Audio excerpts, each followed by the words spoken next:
And now, Mr. President, at a separate place in the record, I'd make the following statement. President Trump came into office promising to shake up the government. What he's done is wreak havoc. Late Monday, President Trump, through a bureaucrat I'd never heard of, Matthew Vaith, the acting director of the Office of Management and Budgeting, ordered a freeze on federal funding, which was set to begin at 5 p.m. last night. Thankfully, a federal judge stepped in and temporarily blocked this sweeping, unconstitutional order until February 3rd. Should this order be allowed to take effect, it will have devastating consequences, ranging from preventing communities from accessing natural disaster relief to halting food assistance.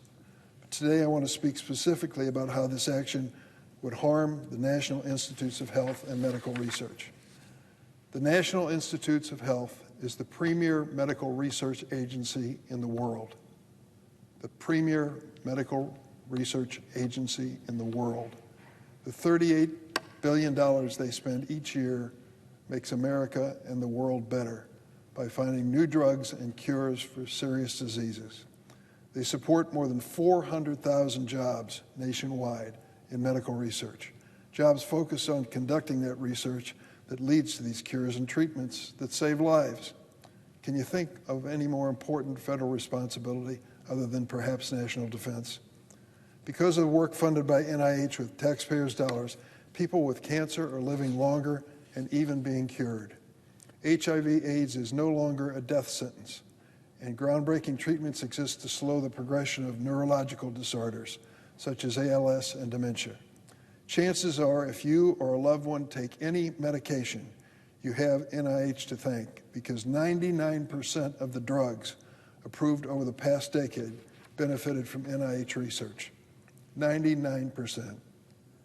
Chances are, if you or a loved one ever gets sick and are wondering what options exist to save your life, your doctor will suggest a treatment developed at NIH. Well, late last week, President Trump ordered NIH to stop all grant review and advisory council meetings, which allows researchers to decide what the new research proposals are worth funding. But on Monday night, President Trump went a step further with this order coming down from the Office of Management and Budgeting, ordered a stop to all federal grant funding, including at the National Institutes of Health.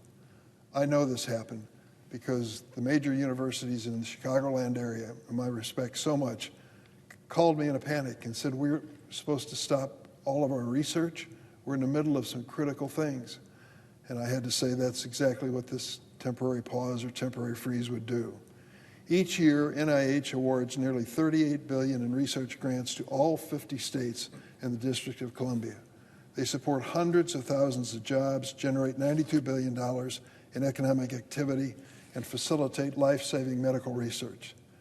You know what the leading cause of death is in the United States?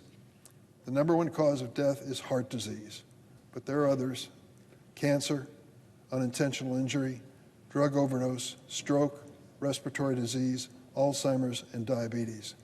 NIH researchers work every day to find breakthroughs to save lives in America from these leading causes of death. So when you freeze this agency's work, when you tell their researchers to stay home, when you tell them not to spend a penny because it can't be compensated, it means you're putting a stop to the research that critically is trying to keep us alive. You handicap our nation's effort to develop new cures and treatments that address the top causes of death. NIH is considered the world's leader in biomedical research, providing treatments and cures that other people in the world just dream of. President Trump's proposed freeze on NIH work is cruel and will have life or death consequences. If your parent has dementia, you want the NIH work to continue. If your husband or wife has been diagnosed with glioblastoma, ALS, or Parkinson's, you need NIH's work to continue. If you have a child diagnosed with a rare childhood cancer or heart condition, you are desperate for NIH work to continue. This should not be a partisan issue. Over the past decade, Congress has, on a bipartisan basis, increased the NIH budget by 60%. We believe in their work.